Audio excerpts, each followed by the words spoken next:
For those listening for the first time, I have my first sponsor, and I could not think of a better one than mempool.space, a fantastic Bitcoin block explorer. We are still using Wiz's mempool here, but like most things in my life, I'm moving towards free and open source software, and you get that with this Bitcoin block explorer. So you do not need to trust Wiz's mempool, i.e. mempool.space. You can easily host it yourself. More to come on this front at the park in 2023. But mempool is becoming much more than your traditional block explorer. It is becoming a multi-layer explorer from layer 0 mempool, layer 1 the Bitcoin blockchain, layer 2 plus like Lightning, Liquid, and more. And that more part is for those interested in Bitcoin mining. They have a robust mining dashboard, which I check every day. So give it a shot yourself at mempool.space. Our stuff is like part of people's lives, like deeply. I mean, they trust their finances with it. Like, they gift to their families. It's very, very rewarding. It's a big part of why we like to do. Like, it's an immediate reward. Like, it just, thank you for doing what you do, kind of thing. People do say, like, they send messages and stuff, and yeah, it's kind of special. Welcome to the Builders in Bitcoin podcast, a podcast about the people who bring Bitcoin to life. I'm your host, Rod, and I go by the handle Bitkite on Twitter. I had the immense pleasure of sitting down with NVK, co-founder and CEO of Coinkite, a company with a prolific product line of community-acclaimed tools such as the Coldcard, Opendime, Blockclock, Satscard, Tapsigner, and much more. In this episode, we discuss and dig into the origins and success of Coinkite, NVK's push into podcasting, including a conversation with Jack Dorsey, Coinkite's approach to product development and ways to be frugal with maintaining quality, and a lot more. I really enjoyed my conversation with NVK, and I hope you will too. So let's just jump right in.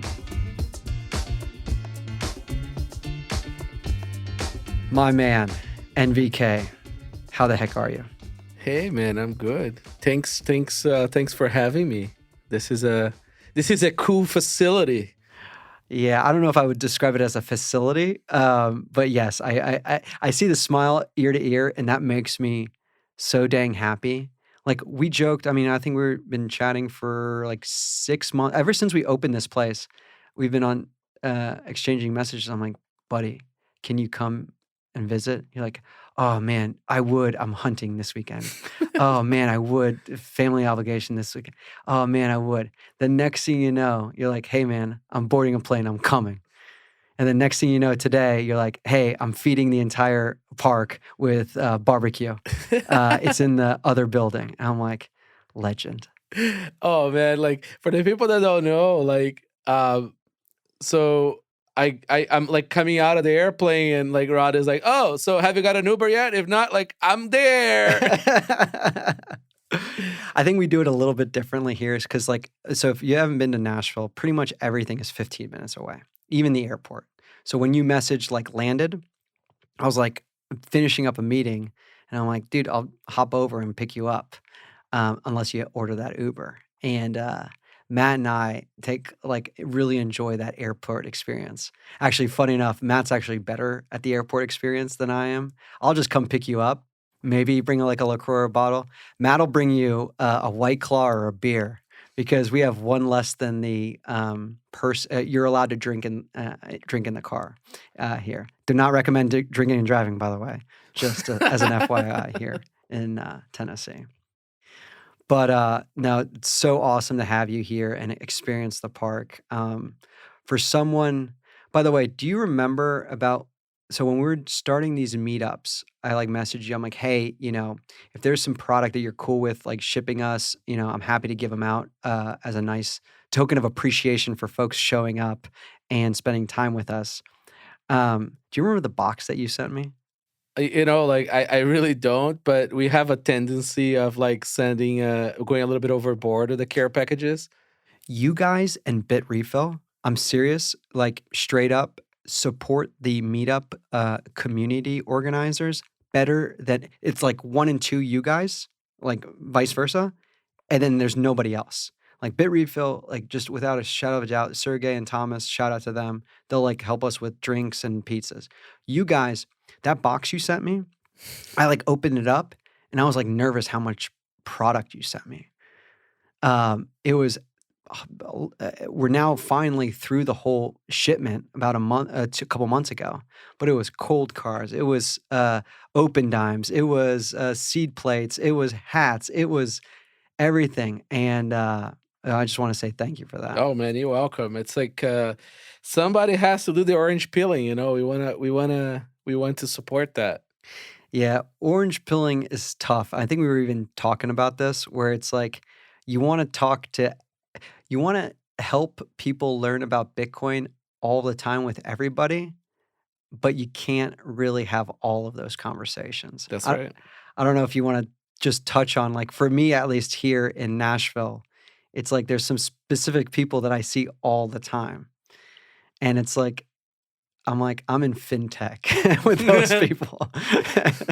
It's a weird thing, right? Because like if you're in Bitcoin, you always like concerned about the OPSEC and all that stuff, right? So it's a weird thing to have people in your life and stuff that the butcher, the people you create relationships with that like you don't necessarily like want to like dox because they know where you live and they might mention to somebody else. So it's a weird thing. I think this is an early days problem. Like when everybody has Bitcoin, like this is no longer an issue.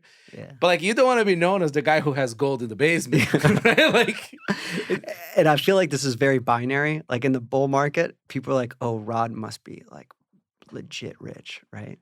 But in the bear, he's destitute. Yeah, the bear, they're like handing me like $5, $10. Say, "Hey man, feed your growing family. I got you." Man. That's right. Yeah, I know you don't like this paper, like thing, but this may help your family like actually eat tonight. I'm like, "Oh, thank you. Please, mi familia, more."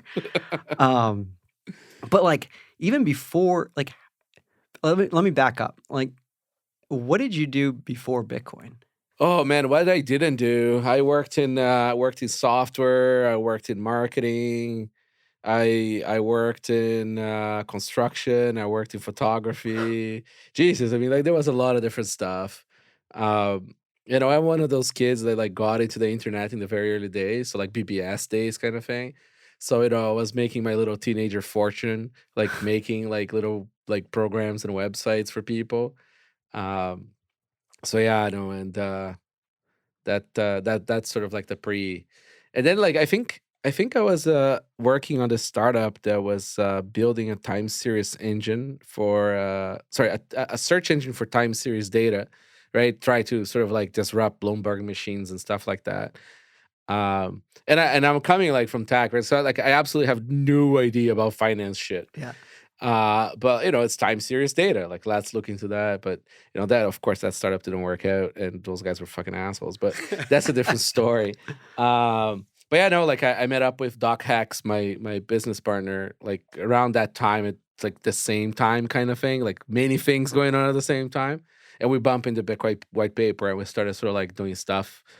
So you like on Slashdot, Slashdot, yeah. And you just read the white paper, and you're like, "Let's go." It was like, okay, this is absolutely bad shit, stupid, and it's never gonna work, but it's really cool. So let's experiment with it. And yeah, we built a block explorer for it. It was the first project. And then we were like, okay, well, let's sell API services, right? Yeah. Like, let's build some of that shit. And then like, oh, it's for payment, so let's make Bitcoin payment terminals with debit cards. And oh, it's for this. Right? So like, I mean, like we went through like maybe like 50 different things that we tried to do with Bitcoin as a business. Some of them did okay, some of them did, and sort of like, and it was also too early too, so it's kind of funny. So I will say two things about now. I've been a pseudo entrepreneur for a number of years, but now fully being an entrepreneur. The two things I will say about being a successful entrepreneur, at least looking for others, because I'm definitely not a successful entrepreneur yet, is timing. Like, do you have good timing? And do you have good flexibility to continuously ship? And those two are in spades for you. From a timing aspect, you may not have hit the timing ability. There's been a few mishaps there with timing. Bitcoin payment and terminals in 2014 was a little too early. not to sidetrack, but I feel like I'm becoming more of a base layer one maxi. I don't Yeah, know. I mean, real men do it in the base layer. I'm real man doing the base layer. Oh man, so maybe this project you can resurrect and maybe have some teeth to it. Yeah, no, at that time, phones were not that great for this kind of stuff, but almost every hardware idea from the past can now be replaced with the phone, Yeah, right? Except for like hardware wallets and the Satscard and that stuff. But like almost everything else, you should be using the phone. yeah. So in a way, it was kind of good that we failed fast at that one. Yep. And so, but then you have the flexibility and the ability to ship. Now, okay, so you and your co-founder had started another business that failed, and then you guys somehow got to Coinkite, or am I No, missing that? so we kind of like we were making like software for other people Oh, and okay. some apps. We had a few apps in the very early, one of the first people to like ship apps for iPhones. And it was okay, but like, it's all like diminishing return businesses, and we were completely financially illiterate in a way. We're like, people who make stuff, not people who count the beans. Yeah, And I think we learned a lot of lessons, and we just kept on iterating within Coinkite. Coinkite is sort of like our vehicle, right, for like creating new Bitcoin stuff. And we never folded the company. We just sort of kept on like going and reinvesting our money and sort of like, What was Coinkite, by the way? What's the origin of the name? oh Jesus, it was supposed to be like this concept of like you have like a person and like you have these ETXOs in the sky, right? Like where like the ledger is NVK for is everybody. waving his hands above his head, by the way. Right And now. then like, it's like a kite. You have control over the UTXO in the sky. And anyways, terrible name, but like it kind of, is stuck, and we're like, okay, we're gonna have to live with this name forever now. We're not gonna rename this business. Yeah. So that's why like every product that we create has like a proper new name, like a nice name, a nice domain, and like proper branding around it, because like the root name of the company is just completely like crap. Got it.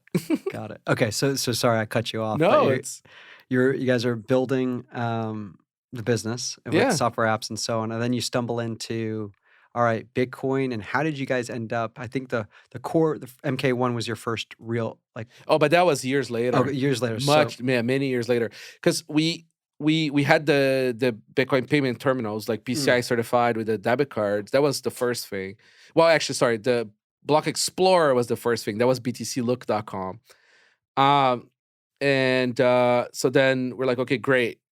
It's for payment. So let's build payment terminals with debit cards. So, we built them and we started shipping them worldwide. So there were a few hardcore Bitcoiners in the world who were super interested in this, and they would pay $700 for the machine, and and we had the card shipping everywhere. So it was like 700 Bitcoin too at the time? Probably. So then we're like, okay, so there is no wallet we trust, right? So let's build the wallet. So we built Coinkite.com, which was essentially like a crypto bank, right? So we're like holding the bags for everybody. And we're super quiet on social media. We don't exist. Like our Twitter presence is like walking the dog kind of thing, right? Like I don't want anybody to know me because I'm holding bags here. And that kept on growing and growing and growing. And we're like now like the backend for like BitMEX and like Coinapult at the time. So like there's like $4 billion worth of Bitcoin in the system. And we're like, okay, well, this is not comfortable. This is not nice. And so we're starting to do multi-sig as a service too. So we managed to move a lot of those funds to multi-sig for the customers and stuff. Kind of like BitGo before BitGo. They came to our booth. Really? In Amsterdam in 2014. And they were like asking us questions at that time. They had not launched yet, I think. So we were like, okay, we don't want to do this. I don't want to hold people's bags. I don't want to be a service. I don't want to have any of this shit. So we closed down the online part of this. And we're like, okay, great. I need to hold my Bitcoin somewhere, and I don't like the hardware wallets in the market. So we went in this endeavor and we created Coldcard. And then like a lot of people were in the same boat. And they're like, okay, I like this Coldcard thing, even though the first version had major issues with buttons.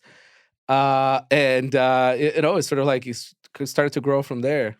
But you were a software developer. How did you get into hardware? My co-founder, Okay. like he's deep into the hardware rabbit hole. Okay, so that's like the background between both you guys, Yep. hardware and software. You're on Yep. the software side, he's on the hardware side. Yep.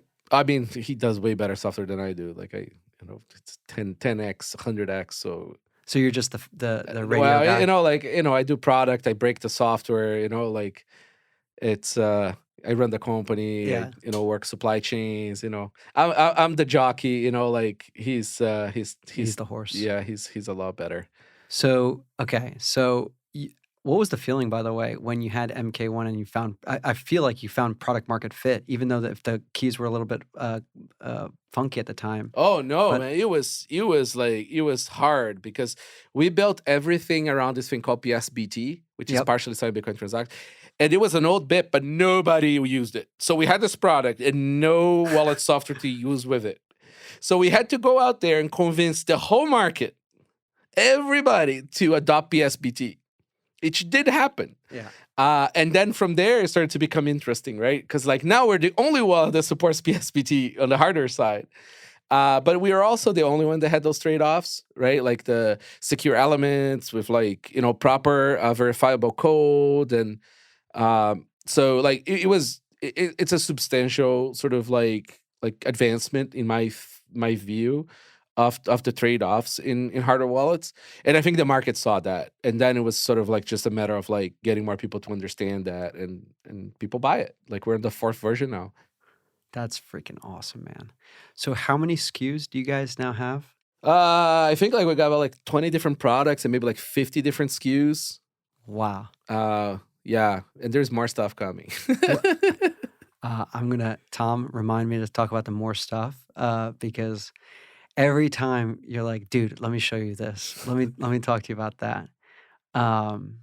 And buddy, before I forget, thank you so much. You created limited edition Satscards for our attendees at the Nashville Energy and Mining Oh, it's Summit. my pleasure, man. Like you guys are doing the hard work of orange peeling people. Like that's hard. It's hard, but you grease the skids, if you will, and make it a lot easier for us to do this work when you're one of those people that truly brings Bitcoin to life. With whether it's the Coldcard, the Satscard, the Tapsigner, the Opendime, the Blockclock that we have displayed prominently. By the way, can I tell you a quick funny story? Yeah, please. You know that thing with the block screen that you had an issue with? Yes. You know that Wait, which one? Yes. Yeah. The kid, I met him here. He's like the man. He's our brilliant. BitDevs. He's I brilliant. love him. And I was just like, Matthew, local guy, and so on. He shows up at our random workshop that Casey, who led SF BitDevs, that put on to talk about Rust programming. It was 5 people. He was the only person I didn't know. I knew all the other 4 people intimately. And I'm like, hey, tell me about, like, we all went around the room. Anyways, he talks about he was one of the first chain code lightning, not grantees, but like part of that whole program. And he's part of now the Bitcoin Park community leading our BitDevs. It's amazing. It's amazing. But you wrote him a nastygram telling him to change his name. No, the opposite. Like, no, it was nice. No, it's nice. I gave him a call and I'm like, listen. Yeah, you did. Yeah, like, I'm like, this is not me. This is just how the stuff works. Like, oh man, this is the part of the business By the way, I don't that's like. 100% correct because I was just trying to tee you up and know. make you the villain here because he's my boy, my local boy. Oh, that's funny. Like, like that's the part of the business I don't like is the fact that we have to live in the fiat system. And like, the way trademark works is like, if you don't defend it, you lose it. Yep. And it doesn't matter if it's your buddy. Yeah. And if it is your buddy, then you have to license to them. Yeah. Right. And, this is a kid building a cool app. So like, like I'm not. 100%. And so like, and rightfully, he's like, okay, that makes a ton of sense. And he agreed. Like Bitcoiners can kind of get to a resolution if it's from a... That's how civilized people work. Yeah, civilized people work. Like, hey, conflict is normal. Right? You just sit together and I offered him to pick any domain. Like we have a massive portfolio domain. I'm like, listen, you just tell me. Did you share your entire portfolio? No, he doesn't know. Like, people don't know the actual portfolio because that's more fun that way. But I'm like, listen, you just tell me a word or something like, and the domain is yours. Air.com. Can I just go through the list? How many domains do you have now? We have 1 or 2. Fuck you. 1 or 2,000? We have 1 or 2 domains. Let's talk about domains for a second. This is a good segue. So you and I have been friends for a while. I think we met before, but we were in Riga maybe in 19 or 18 or something like that. Maybe 20. Yeah, somewhere around that I think time. it was 18. 18, okay. And we're at a dinner in like a cave or something. It was a cave pork roast on a spit. Yes. An actual legit cave dive. And like we had a couple of drinks, and you and I were the only ones that got really excited around, could the Fed be buying Bitcoin? And we wanted to start the rumor. We wanted to like really perpetuate the rumor that the Fed is buying Bitcoin. And we were the only ones that were getting super excited about this. But in classic NVK fashion, I totally forget about it and I'm nursing a hangover. This guy's got domains. He's got the branding set up. He's about to order a bunch of hats. Did you get the hat? Did I ship you the hat? You made the hat? Oh, of course. You've not shipped me the hat. I could swear I had shipped the hat. I need to get you the hat. I must have some. Do we have it called the fib.org? Or yeah, I think it was the fib. The fib. But that'll get us booted off Apple Podcasts if we continue this. But I will say that's going back to your SKUs and going back to the traits of being a successful entrepreneur, being able to continuously ship and learn and then grow is so dang key. And now you're doing a podcast too? Yeah. Because you don't have any more time on your No, it's because Marty and Matt don't want to make the list long enough of software updates. So I'm like, okay, then I'm gonna read the whole list. I want the whole list. That was cool. Actually, like when you ran into Steve Myers, who's a contributor to BDK, he was actually the first thing he said. He's like, "Thank you very much for reading our release notes. That's awesome." And you're like, "Yeah." The goal is to bore you to death. Like that is the goal of that pod. So it's the Bitcoin.Review. Bitcoin.Review. That's the domain. Fucking. How many Bitcoin websites do you have? 1 or 2. Tom, this guy's a 1 or 2 guy. Okay, so I'm going to get the list, listeners. I will get the list. So you're doing these pods, and you got a good system now going. And you recently had Jack Dorsey on your pod? Yeah, he's a cool dude. I met him a few years ago, and we sort of kept in touch. So what we do is I have like originally it was going to be unplanned, was literally the name kind of thing. But I hired Johnny, who's a producer, and we found that we need a little bit of structure. So what we do is we have like one episode is the list, right? Where we essentially go through like painstakingly for 2 hours over software release notes and use the noteworthy and events and whatever. Very, very, like we don't talk about macro shit. Like it's very sort of, it's more catered to the people who are trying to escape that, right? We might mention if it makes sense in regards to software and stuff. And then we have topical panels with like non-LARPers, right? So like the people who actually build the stuff, the people who may be building the competing stuff too with them. And it's like, we have like, so we did a panel, right, about like hardware wallets. And I had like Charles, which is the CTO of Ledger. I had Lazy Ninja's security researcher. I had Craig that built a Sparrow wallet. And who else? There's one more person I might be forgetting. So like, we had the Lightning one, and then we did the nostr one with Jack and JB and Fiat Chef. Yeah. So tell me, okay, I'm going to go deviate a little bit. What's your opinion on nostr? It's got legs. It's got legs. Yeah, no, it's got that same feel that Bitcoin had in 2010. Ooh. Yeah, no, it's the same feel, it's the same, it's the kind of stuff that takes off. It takes time, but like it's censorship resistant. It got like a nice virgin birth too. No token, no bullshit. The founder is very humble and stays out of the way, even though he has opinions. He's got like a little bit of the same abrasive sense of humor that I have because we're both from Brazil. In Brazil, essentially, we just bully each other to death forever. Like till you die, people are still sort of semi-bullying you, but it's with love. Yeah. Sometimes people in North America kind of like feel a little like that abrasiveness sort of comes out strongly. But it's with love, Anyways, so yeah, nostr is I think it's like a very good candidate to resolve the comms problem, right? Like the communication problem. Sure. Because what is Bitcoin if you can't talk to each other? Like you can't trade even if you have internet magical money, right? If you can't talk to each other, you can't trade.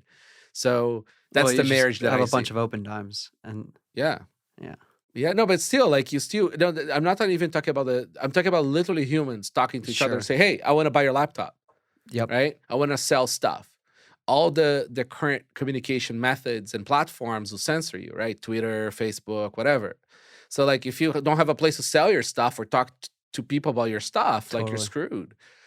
So I think nostr is going to be this thing, and it replaces a bunch of other stuff. Like social media is just a tiny little thing that it does. Wow. And so you had, okay, so Jack, obviously power-ish user, I would group him in. Fiat Jeff actually wrote the protocol, and then JB wrote the client, the Damus. Damus or Damus? Would you? Well, it's Nostradamus. Nostradamus. Ah, there you go. By the way, what does Nostr stand for? Do you It's know? an acronym. It's notes and other stuff transmitted by relays, something like that. That's cool. Yeah. Did Fiat Jeff come up with the ostrich logo, or did that some random person come No, up? it was somebody else who said nostriges because it's nostriges and sort of took over from there. Oh man. Sorry for that tangent. By the way, I think, and I'd love your opinion on this. So I'm now doing a podcast because you're right. Marty and Matt, need a little competition. That's right. And they've been resting on their laurels way too long. They're getting comfortable. Yeah, and they're getting old, Yeah, that's right. Yeah. You can see the bald spots. Yeah, all over. But no, they're the best. I know, love you because guys. I literally, I'm recording Rabbit Hole right after we finish this. I don't even think you're leaving that seat. And I'm waiting for Matt just to knock on the door and be like, "Get out." I'm like, "Okay, there you go, champ."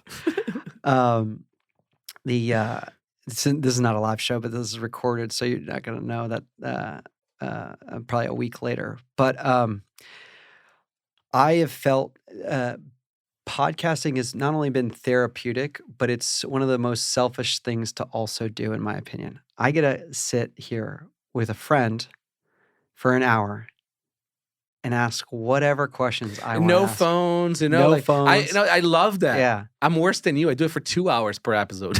Wow. Like, See, I will say, like, I try to limit it to the 1 hour and keep it tight so that, folks, and then Tom does a great job so of people clipping 'em. listen to it.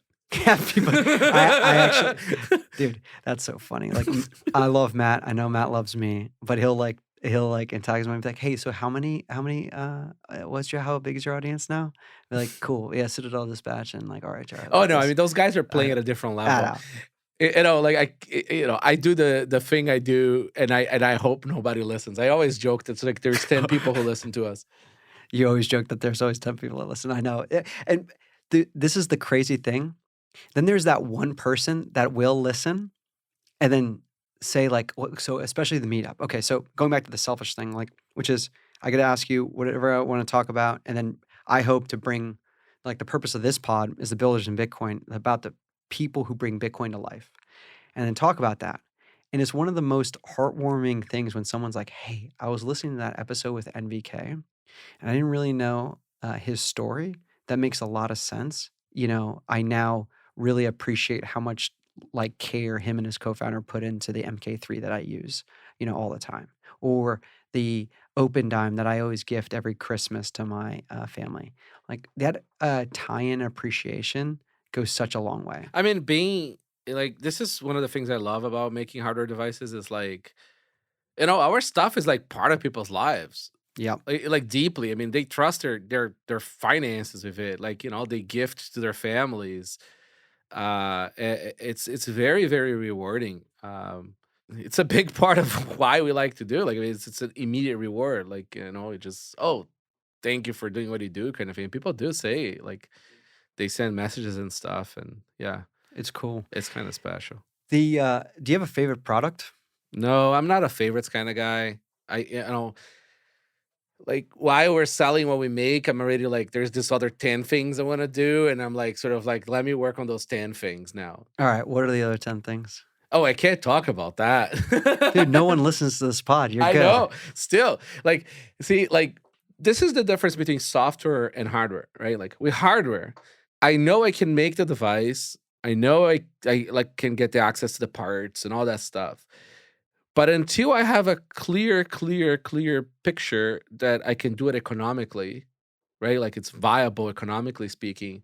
Like I can't commit to make the thing. So there's been many devices we wanted to make, but like right when we get to the end, like the prototype is ready. Like we finally made the final trade offs in parts and whatever. I go like, oh, god damn it, like we can't quite get to the cost that we need to get to without gutting some feature that is essential, right?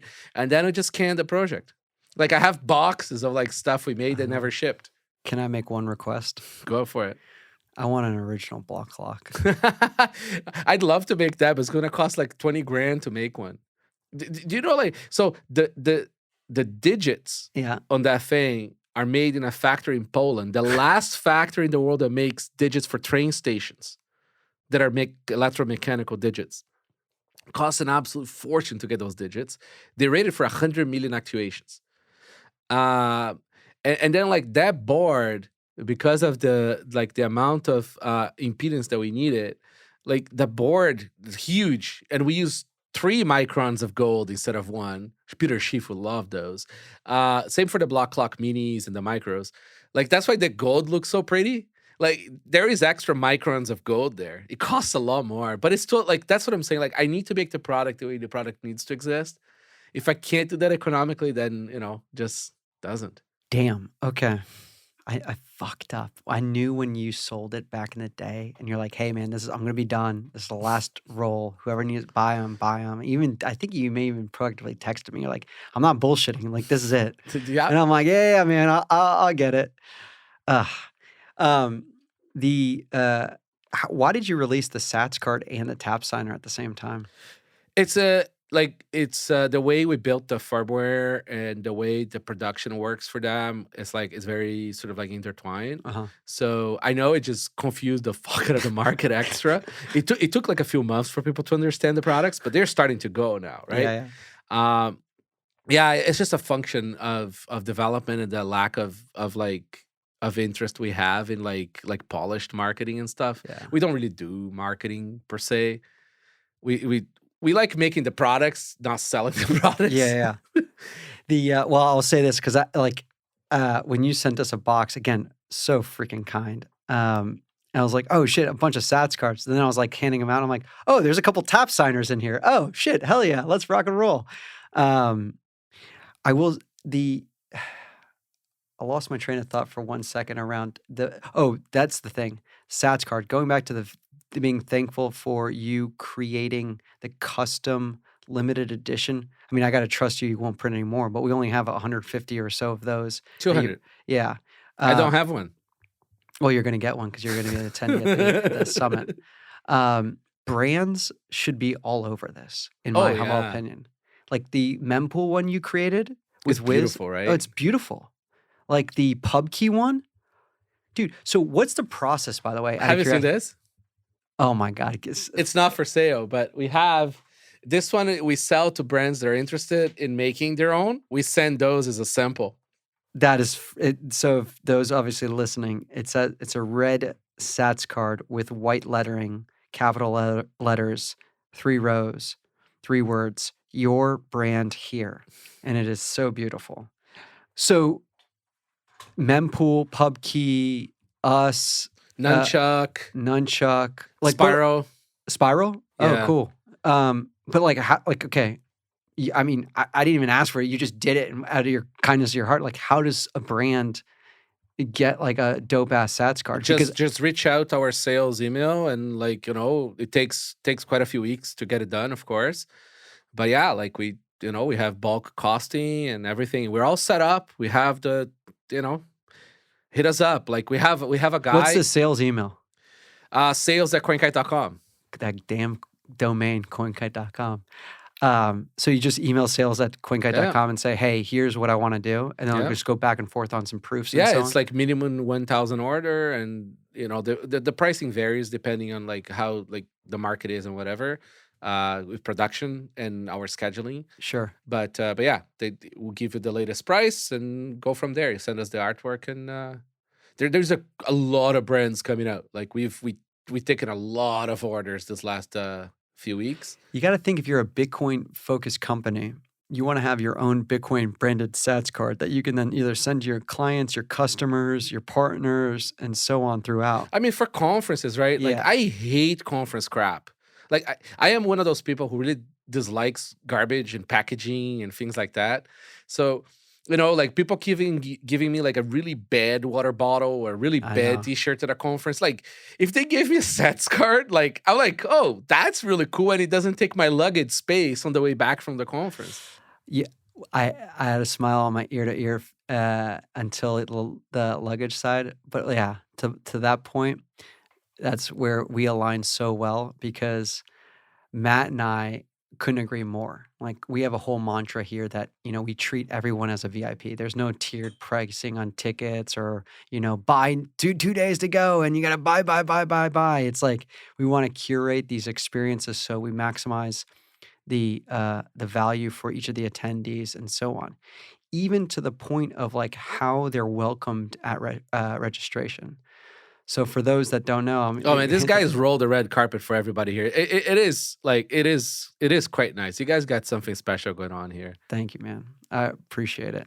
And I hope other people just come and experience it for themselves, because that's like when I was talking to BTC Gandalf and others and like the Brains team, it's like, you just got to come. It's like holding that Sats card yourself and seeing that brand logo. You got to see it and feel it for yourself.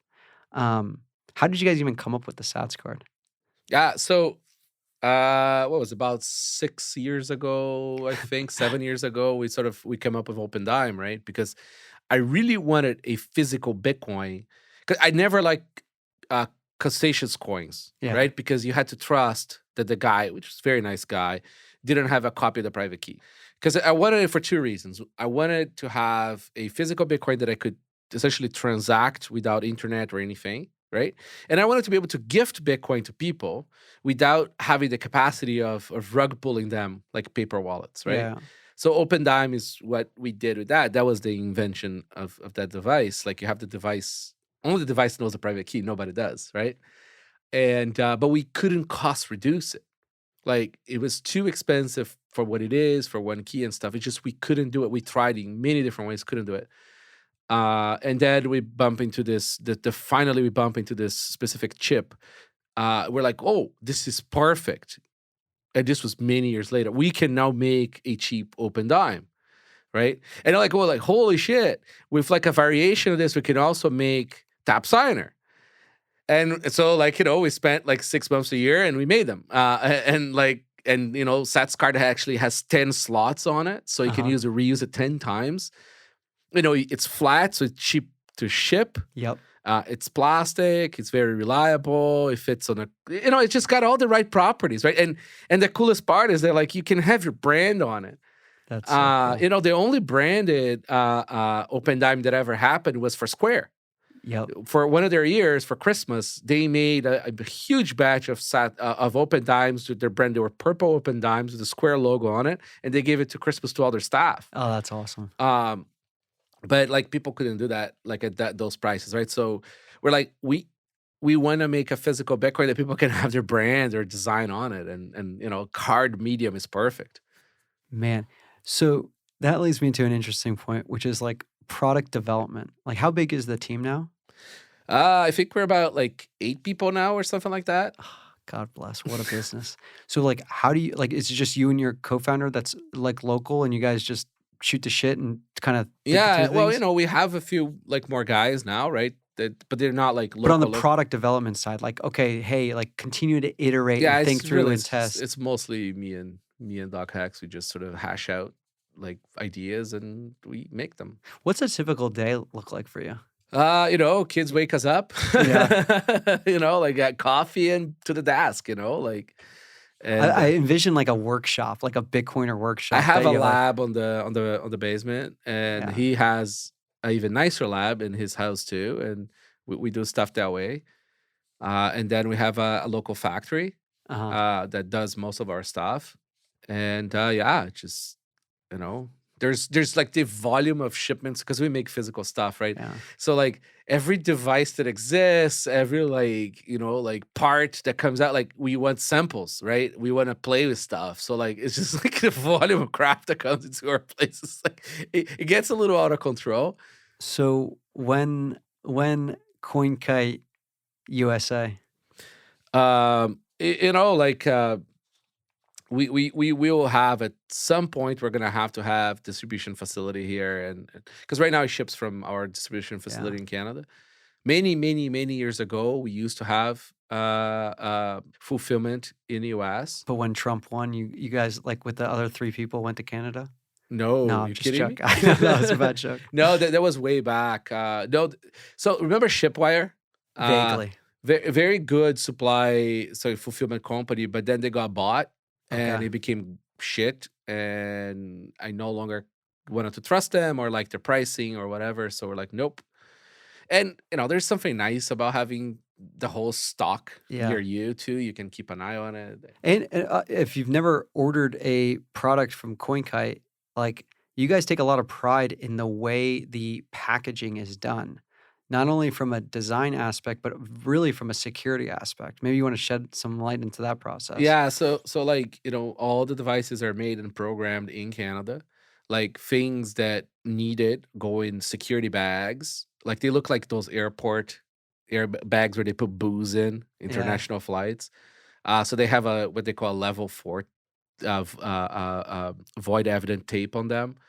Um, there's a bunch of other things we don't talk about that we would know if somebody sent us a bag to inspect. What else? The whole packaging is low key, right? Yeah. Uh, because I absolutely abhor fancy packaging. Everything comes in like bubble wrap or like a sort of like a very affordable cardboard box kind of Mhm. thing. Yeah, I mean, like, you know, we put all that money that would go in fancy packaging into the product, I so love you're that. not wasting $20 on a box. Do you know those like vacuum boxes that Apple Yeah. does? Man, like they even suck to throw it out Yeah. because you can't break the box You to throw can't it in the break them, garbage. and it actually is difficult to actually even open some of these, like, Mhm. super fancy boxes. I know. It's like I get like big knife, you know. I'm like I I go know. Rambo in the product, you know, and then I like completely like scratch the screen or something. The best boxes are the ones you can just fold immediately flat and then just put into your bin. Yes, Yeah. or just not even a box, like just Yeah. put it in a bubble Yeah. wrap. Yeah. So yeah, That that's part of the flow. that's awesome, man. On the product development side, so you mentioned you wanted to come back to this. What are the 10 new products you guys are launching here in the next week or so? Yeah, we're gonna talk about them when they're ready. You're gonna talk about them when they're ready? You're gonna talk about them on your own pod? That's right. Yeah, no, it's when they're ready, like, you know, That's we'll awesome. do the rounds. Yeah, no, I'm excited. It's one of those, you're one of the folks on Twitter I absolutely enjoy following. I would consider myself a Bitcoin tinkerer. Like, you know, you'll look around here, I have pretty much every single signing device, hardware wallet, like, you know, product, like from Blockclocks to upstream data's black box here. We got like, you want to learn about Bitcoin? Kaboom Rack sent us a couple more S9 miners just because they're dope and just wanted to send us some more miners. Um, there's just, if you want to come see Bitcoin stuff, you come here. But like, it's like a product of me and Matt because we were just so dang curious about how things work in the Bitcoin space. Um, this has been an awesome rip of just going through this. And I know it was like a little bit short notice. So I thank you very much for that. Keep doing what you're doing. It means a lot to me. I know it means a lot to a lot of other people. We need more, in my opinion, entrepreneurs building cool products and services. Similar to like as we joked, like you have a number of kids, I have a number of kids.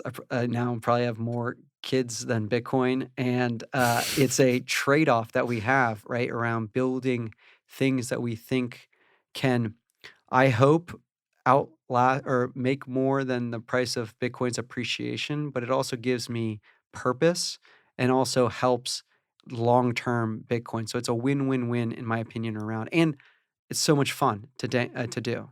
So I just wanted to take that, and I'll get off my soapbox and just say thank you. Hey, thank you, sir. You know, it's we need people educating, we people, you know, building communities. Like, you know, there is no Bitcoin without like people doing this work. Thank you, man. Is there like I know so pretty much everyone follows you already, but is there a good sign off for people that are listening to follow you and learn more about CoinKite and yourself? Yeah, I mean, like, if you wanna learn about our products, go to coinkite.com. If you wanna find me on Twitter, is at NVK, and if you wanna hear me ramble, it's Bitcoin.Review. I love it. Let me ask you one last question. Yes or no? Does Michael Saylor have more domains than you? Oh, probably. Okay. Does he have He probably has better ones too. better ones too? You know what? When you dropped Bitcoin.Review, I doubt it because that's a good one. That was a good score.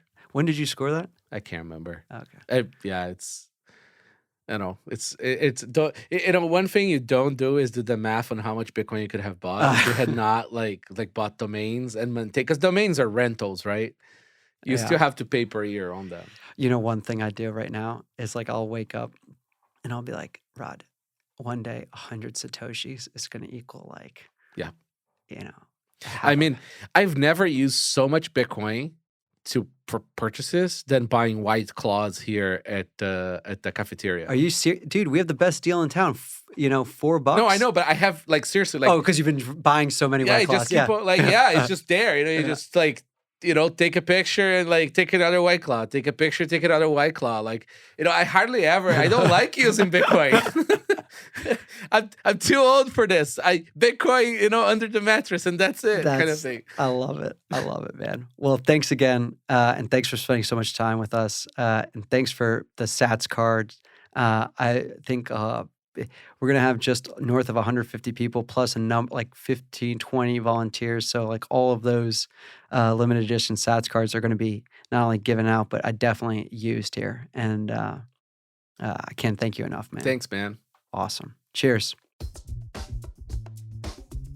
Hey everyone, I hope you enjoyed my conversation with NVK as much as I did. NVK's energy and passion for innovation and how he translated into tangible tools for Bitcoiners is inspiring and infectious. So if you're enjoying this pod and want to automatically stay up to date, please like and subscribe in your favorite podcasting app. And make sure auto download is on. This would also mean the world to me. Lastly, come visit us in Nashville at Bitcoin Park. We have a lot going on. The Bitcoin community here in Nashville grows stronger by the day. We hinted at a number of events, pop-ups, workshops, meetups, and even launched Nash BitDevs here at the park. 2023 is already kicked off with the inaugural Nashville Energy and Mining Summit, and we're just getting started. So stay tuned for more info on upcoming events. If you want to be the first to know, though, join our meetup page at bitcoinpark.co and check the show notes for this episode for a link to the Bitcoin Park Discord server, now with over 400 members. Until next time.